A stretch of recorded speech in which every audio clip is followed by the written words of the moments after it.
Comenzamos el tema de vectores y lo vamos a hacer con propiedades que son bien conocidas desde secundaria. Vamos a comenzar con el plano en dos dimensiones, colocamos un punto, por ejemplo el punto A de coordenadas 2, 1, coordenada horizontal vale 2, coordenada vertical vale 1. Situamos otro punto, el punto B de coordenadas 6, 3 y vamos a unir ambos puntos con una flecha. La longitud de esa flecha, que viene representada de color rojo, se va a conocer como módulo. La dirección que va a estar marcada por la recta que une esos dos puntos va a ser la dirección y la punta de la flecha va a marcar el sentido, de tal manera que esta flecha, que tiene una longitud, una dirección y un sentido, recibe el nombre del concepto matemático de vector. Como digo, la longitud del vector se llama módulo y si prolongo esa flecha roja hacia la derecha y hacia la izquierda, extendiéndose a lo largo de toda una dimensión desde menos infinito hasta más infinito, toda esa recta marca la dirección y la punta de la flecha marca la orientación. Esto es bien conocido de secundaria, el concepto de vector no es más que unir dos puntos en el plano, en este caso estamos en dos dimensiones, pues hablamos del plano, y tenemos una flecha que nos marca el sentido, una recta que nos marca la dirección y la longitud del vector, si cogemos una regla y medimos cuánto mide esa flecha, sería el módulo. Las coordenadas sabemos cómo se obtienen. Es restar a las componentes finales las coordenadas a las componentes iniciales. De tal manera que tenemos un vector de inicio A y fin B. Ojo que si el vector estuviese apuntando hacia abajo, el inicio sería B y el final sería A. En este caso, el inicio es A y el final siempre está marcado por el punto que está junto a la flecha del vector. Origen en A, final en B. Las componentes del vector serían las componentes de B menos las componentes de A. Por eso hacemos primera componente de B, 6, menos primera componente de A, 2, 6 menos 2. Segunda componente de B, menos segunda componente de A, 3 menos 1. Tenemos el vector 6 menos 2, 3 menos 1. El vector AB, representación, notación con la flecha arriba, la parte superior de la nomenclatura del vector AB, pues tenemos el vector de coordenadas 4, 2. Hemos puesto un ejemplo en dos dimensiones, pero esto lo podemos generalizar a cualquier número de dimensiones. Si estamos en dos componentes, dos dimensiones, estamos en el plano, normalmente conocido como plano bidimensional. Si trabajamos en tres dimensiones, que es el espacio real en el que nosotros nos movemos, tendríamos tres componentes, el espacio tridimensional, pues podríamos tener 4, 5 y tantas dimensiones como quisiéramos. Fijaros que estoy usando ahora la nomenclatura de la letra minúscula U con un subíndice, el subíndice X primera componente, subíndice Y segunda componente, si pusiéramos subíndice Z sería la tercera componente. Y una letra U para representar un valor cualquiera para cada una de las componentes. Si cogemos ahora otro punto A, 2 menos 4, otro punto B, 8, 0, y dibujamos el siguiente triángulo rectángulo, esto siempre lo vamos a poder hacer con cualquier pareja de puntos. Trazamos por el punto de inicio, el punto A, una recta horizontal, por el punto B una recta vertical, rectas que son paralelas a los ejes, y vamos a construir un triángulo rectángulo. Este triángulo tiene un ángulo recto, ¿vale?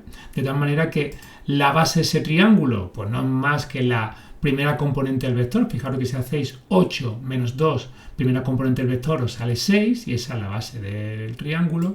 Y la altura pues sería, si hacemos 0 menos 4, pues nos quedaría 0 más 4, 4. La altura de este triángulo coincide con la segunda componente del vector. Este triángulo, repito, sirve para cualquier pareja de puntos. Cualquier pareja de puntos que yo lo uno con una flecha, puedo generar este triángulo rectángulo. Esto me ha permitido por Pitágoras poder calcular fácilmente la longitud del vector. La longitud va a ser la hipotenusa de este triángulo rectángulo, pues si aplico Pitágoras será la raíz cuadrada de ¿quién? De la primera componente al cuadrado más la segunda componente al cuadrado.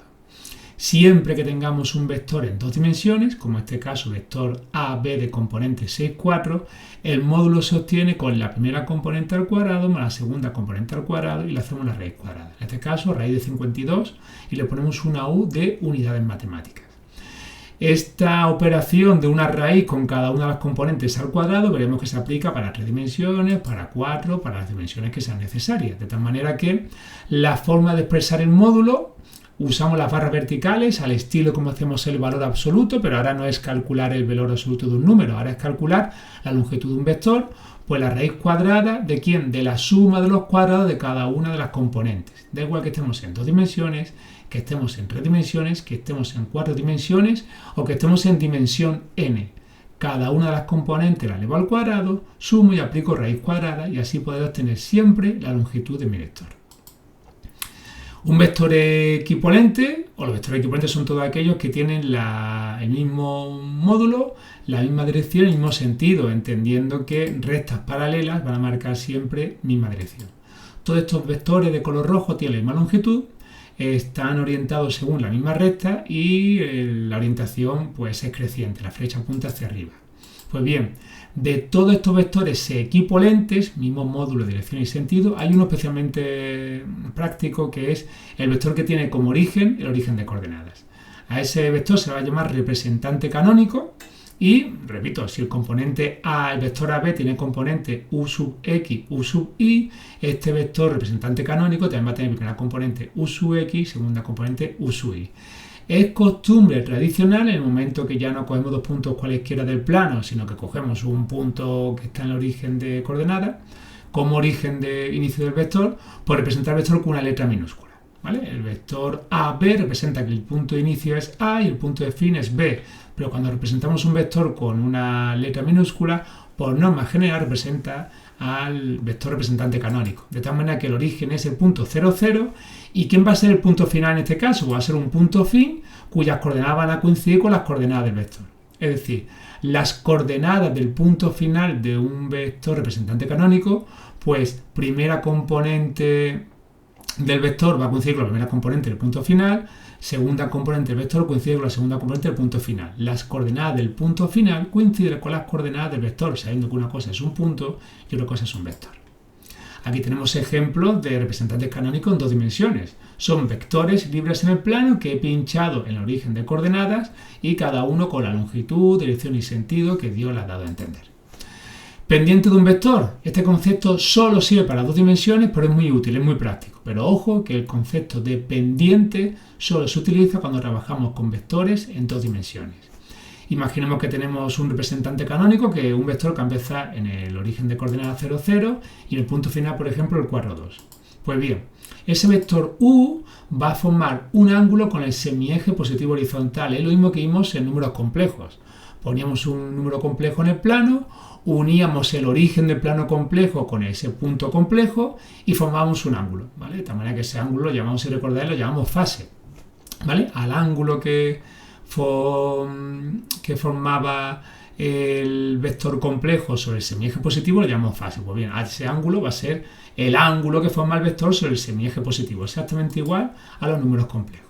Pues bien, a ese ángulo alfa, se llama que lo podemos calcular como el arco tangente de quién, de la segunda componente entre la primera, ¿vale? Si yo calculo en este triángulo rectángulo la tangente de alfa, pues tendré U sub I partido U sub X. Pues bien, la pendiente de un vector no es más que la tangente del ángulo. Este vector rojo formaría un triángulo rectángulo con los ejes de coordenadas. La componente horizontal sería la base del triángulo, la componente vertical sería la altura del triángulo, la tangente es segunda componente entre la primera, U sub I partido U sub X. En el ejemplo que tenemos en pantalla, pues tendríamos 2 partido 4. De tal manera que 2 partido 4 sería 2 segunda componente del vector, 4 primera componente del vector, sería un medio y tendríamos 0.5. Y con esto tendríamos la presentación de la primera parte del tema de vectores. Más adelante iremos trabajando vamos a continuar porque más adelante vamos a llegar al concepto de vectores proporcionales. Pues venga, voy a terminar este primer vídeo con el concepto de vector unitario. Pues como ya tenemos un representante canónico, ¿quién es un vector unitario? Pues es un vector que tiene misma dirección que el vector que me han dado, mismo sentido pero módulo 1. Fijaros que esta flecha negra tiene la misma dirección, está contenido en la misma recta que la flecha roja, mismo sentido, la flecha apunta hacia arriba, pero la longitud más corta sería módulo 1. ¿Cómo se obtiene un vector unitario? Dividiendo el vector por el módulo de dicho vector. Es decir, este vector unitario, que se le viene representado con este gorrito, con este hat en inglés, pues sería cada una de las componentes dividido entre el módulo del vector. y con eso garantizamos que el módulo de ese vector va a ser módulo 1. Hay dos vectores unitarios en dos dimensiones especialmente importantes, que es el vector unitario I10, que nos sonará de cinemática, de estudiarlo en física, y el vector J01. Son vectores, el I paralelo al eje horizontal, el J paralelo al eje vertical, cada uno de módulo 1. Y también en tres dimensiones, el vector IJK, pues el vector I, el 100, el vector J 010 y el vector K 001, vectores paralelos a los ejes y de módulo unidad. Y con eso creo que ya podemos terminar esta primera parte de vectores de este nuevo tema. Un saludín.